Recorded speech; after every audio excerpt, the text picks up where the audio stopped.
Tonight on the Night Team.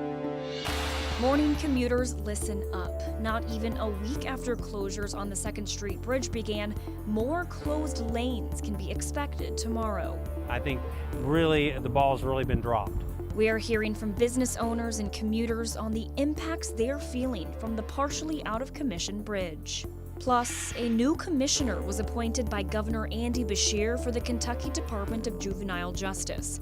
We hear from the new commissioner and his plans as he takes over a highly scrutinized department. And later, almost 1 year since tragedy struck Louisville and 5 people were killed in the Old National Bank mass shooting. Tonight, we're hearing from Jessica Barrick, who lost her husband that day. It was just trying to survive those first few days with the kids, and some days it's still like that. Her words of advice as she nears 1 year without her husband. The WHAS11 Night Team starts now.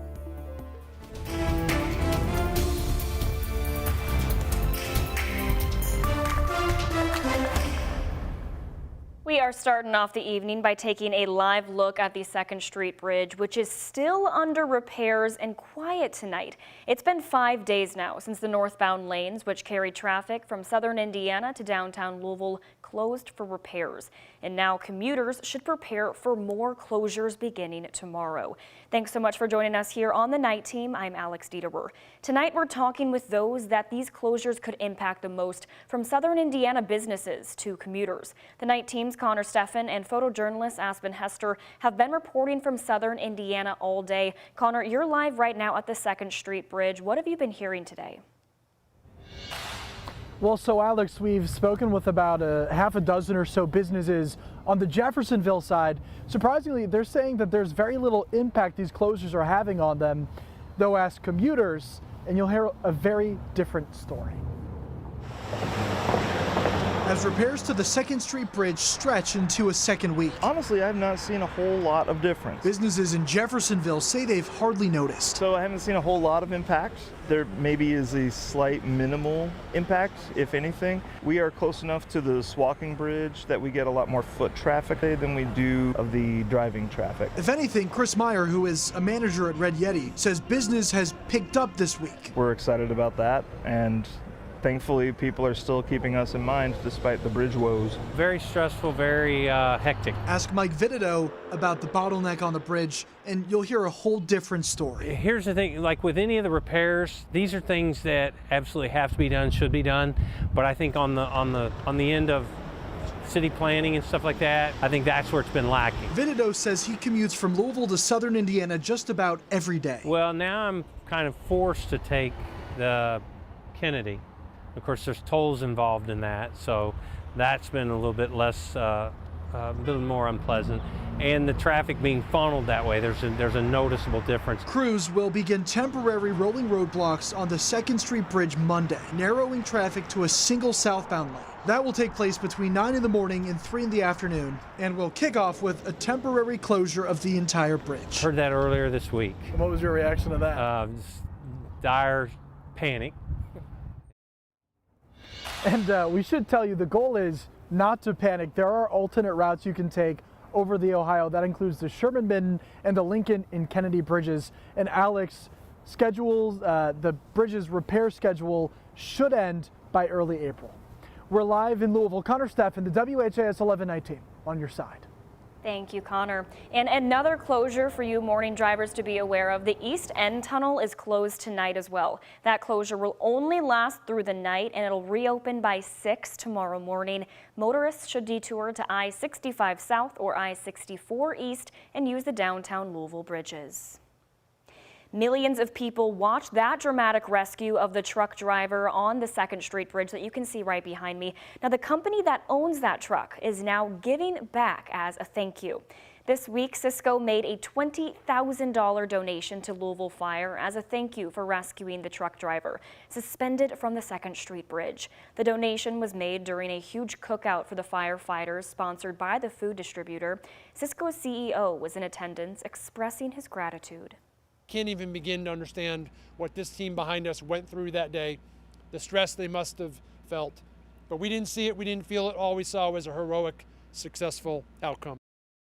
Cisco CEO also confirmed there was dash cam footage from inside the cab that showed the crash play out. He does say that footage is in the hands of LMPD as they continue their investigation. Well, the ongoing JCPS Transportation conversations continue. This week, JCPS is planning to vote on how they'll transport students to and from school next year. The district released options for busing students next year they're considering.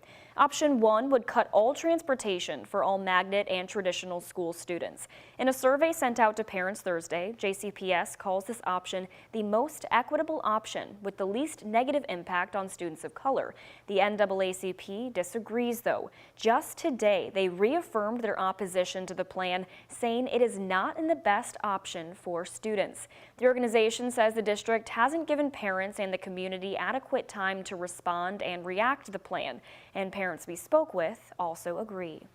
It's just not the best option. So these kids that are in these magnet schools, they've made bonds. Just for us to not be able to go there anymore, I feel like it was a waste of our time. We've grown bonds, we've grown like families at Central. The board plans to vote on a transportation plan this Tuesday. Governor Andy Beshear has announced a new commissioner for the Department of Juvenile Justice. Longtime state corrections executive Randy White will now take up the department, plagued by problems. White will take over the department, which has come under much scrutiny as the system struggled to quell violent outbursts at juvenile detention centers. This week, White spoke on the positive changes already made in the agency and noted that Kentucky is not the only state facing these challenges. White says to truly address the problems found in the facilities, they must focus on reducing the population. For Kentucky to truly reduce the juvenile population, we must focus our efforts on alternatives to detention, education programming, employment, and mental health. Our juveniles need our support, and I pledge to do just that by prioritizing our efforts on reducing youth crime and recidivism. Kentucky's juvenile justice system has struggled to house increasing numbers of youths accused of violent offenses. The result was a string of assaults, riots, and escapes, as well as incidents of abuse and neglect of youths at juvenile detention centers. In response to this, Beshear announced a series of policy changes while state lawmakers appropriated more money towards raising salaries in the department. Well, we are now 41 days away from Kentucky Derby 150. And if you've been looking all over for the perfect Derby getup, which I know some of us are, the Kentucky Derby Museum has got you covered with its annual hat show. 5 different milliners, which is anyone who creates headwear, were at the Kentucky Derby Museum to showcase their designs ahead of Derby 150 today. There was a runway show for the models to show off the hats and fascinators, really getting people into the spirit for the big week. It's a wonderful opportunity to get everybody excited about, especially this landmark year of Derby 150, but to find beautiful hats to adorn their beautiful Derby or Oaks outfits, of course, when you're out there at the track. The Derby is coming up soon, but do not worry, you still have plenty of time to find the perfect outfit. Kentucky Oaks is on Friday, May 3rd, and the Derby is the day after, Saturday, May 4th. And the Crusade is partnering with Churchill Downs for a special Derby raffle. First prize is 6 box seats at the 150th Run for the Roses. Second prize is 2 tickets to the Kentucky Derby Museum Ball. And third prize is a GE Nugget ice maker plus a $500 Kroger gift card. All of the proceeds benefit the WHAS Crusade for Children, and you can find more information about the raffle by visiting whascrusade.org. Soccer season has officially begun here in Louisville, with both Racing Louisville and Lou City kicking off their seasons this month. And now one organization is bringing that love of soccer to West Louisville. The West Louisville Soccer League was created to address the lack of organized sports offered in Louisville's West End. Organizers say the need for youth activities and the explosion of growth seen with soccer in the region has made the organization grow quickly. I think my favorite has been just watching their love for the game grow progressively. They have this sparkle in their eyes every time we go to practice. They're so excited to learn. They learn so quickly just because I think they now have a passion for the game. The league will host its spring games at the Norton Healthcare Sports and Learning Center. They will host additional games on April 21st and May 12th. Bowling for a Cause. Today, the Southwest Center hosted its 10th annual Bowl to Grow fundraiser. All of the money raised from the event goes to support adults with intellectual and/or developmental disabilities. Since the 1980s, the Southwest Center has given community-based services designed to help each person live, work, and enjoy life in their own community. A lot of our guys love bowling. That's one of their favorite things to do. So we decided to have this event so that we could incorporate the people we support. It's very important to them. The money raised from today's fundraiser goes towards funding day training services, residential services, transportation, community supports, among the few at the Southwest Center.